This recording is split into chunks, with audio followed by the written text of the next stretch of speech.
वैशाख मास के महात्म के 10वें अध्याय में वैशाख मास के महात्म श्रवण से सर्प का उद्धार और एक वैशाख धर्म के पालन तथा राम नाम जप से व्याध का वाल्मीकि होने के प्रसंग का वर्णन किया गया है।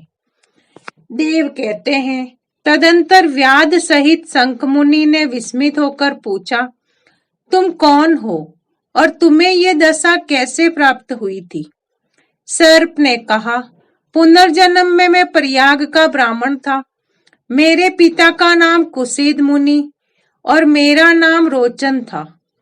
मैं धनाढ्य, अनेक पुत्रों का पिता और सदैव अभिमान से दूषित था। बैठे बैठे बहुत बकवाद किया करता था।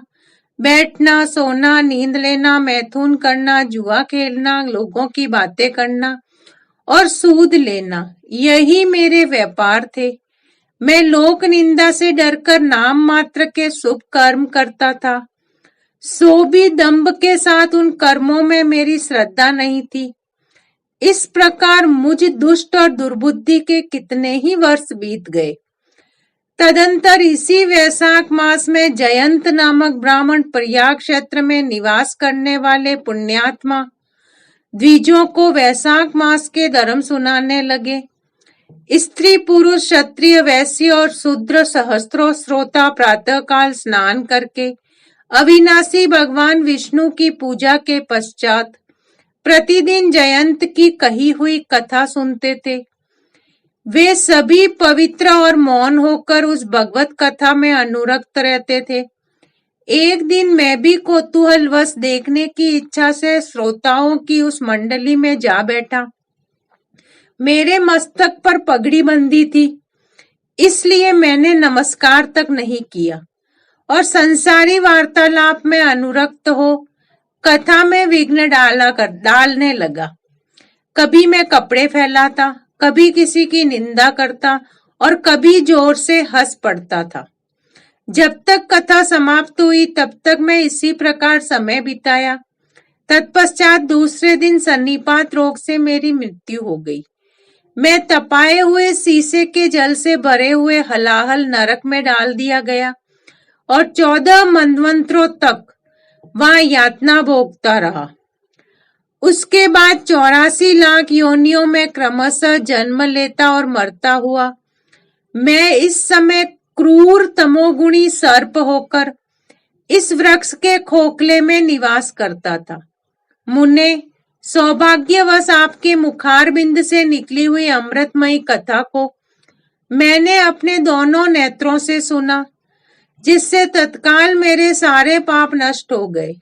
मुनि श्रेष्ठ, मैं नहीं जानता कि आप किस जन्म के मेरे बंधु हैं, क्योंकि मैंने कभी किसी का उपकार नहीं किया है। जो भी मुझ पर आपकी कृपा हुई, जिनका चित्त समान है, जो सब प्राणियों पर दया करने वाले साधु पुरुष हैं, उनमें परोपकार की स्वाभाविक प्रवृत्ति होती है। उनकी कभी किसी के प्रति विपरीत बुद्धि नहीं होती। आज आप मुझ पर कृपा कीजिए, जिससे मेरी बुद्धि धर्म में लगे। देवादिदेव भगवान विष्णु की मुझे कभी भी स्मृति न हो और साधु चरित्र वाले महापुरुषों का सदा ही संग प्राप्त हो। जो लोग मद से अंधे हो रहे हो, उनके लिए एकमात्र दरिद्रता ही उत्तम अंजन है।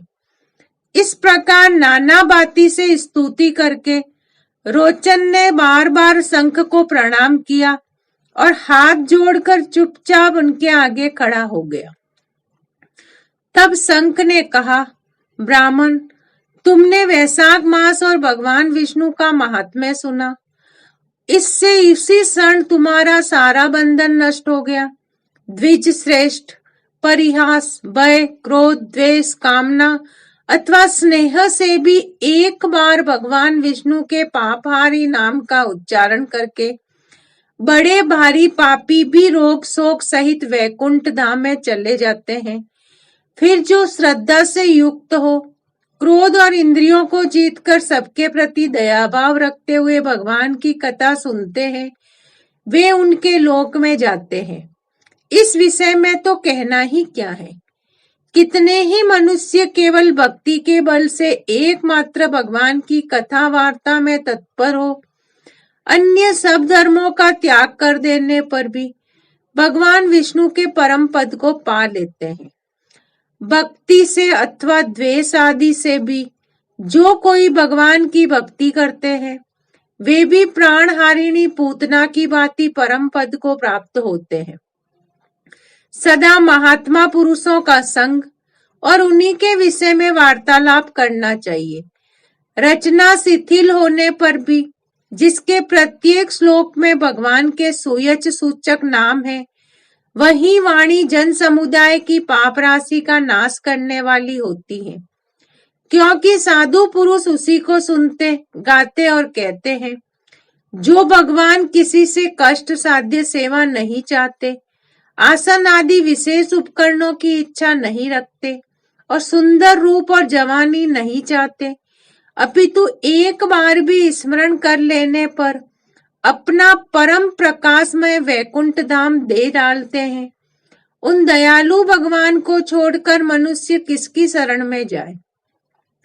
उन्हीं रोग शोक से रहित चित्त द्वारा चिंतन करने अयोग्य अव्यक्त दया निदान भक्तवत्सल भगवान नारायण की शरण में जाओ। महामते, वैशाख मास में कहे हुए इन सब धर्मों का पालन करो, उससे प्रसन्न होकर भगवान जगन्नाथ तुम्हारा कल्याण करेंगे। ऐसा कहकर संक मुनि व्याध की ओर देखकर चुप हो रहे।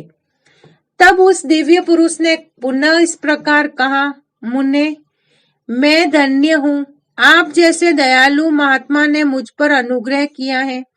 मेरी कुत्सित योनि दूर हो गई है और अब मैं परम गति को प्राप्त हो रहा हूँ।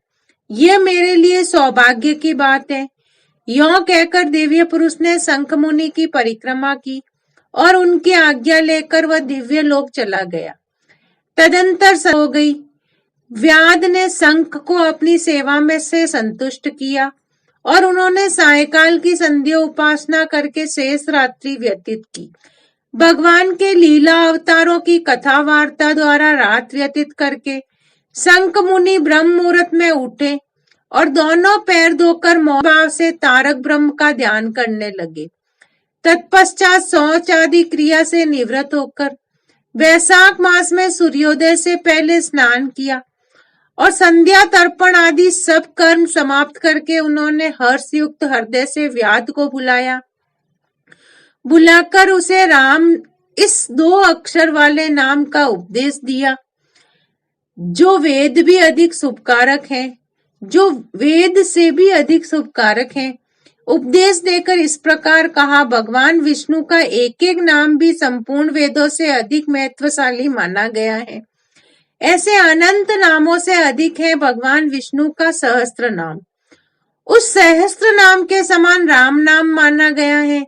इसलिए व्याध, तुम निरंतर राम नाम का जप करो और मृत्यु पर्यंत मेरे बताए हुए धर्मों का पालन करते रहो। इस धर्म के प्रभाव से तुम्हारा वाल्मीकि ऋषि के घर जन्म होगा और तुम इस पृथ्वी पर वाल्मीकि के नाम से प्रसिद्ध हो जाओगे। व्याध को ऐसा देखकर मुनिवर शंख ने दक्षिण दिशा को प्रस्थान किया। व्याध ने शंख मुनि की परिक्रमा करके बार बार उनके चरणों में प्रणाम किया और जब तक वे दिखाई दिए तब तक उन्हीं की ओर देखता रहा। फिर उसने अति योग्य वैशाखोक्त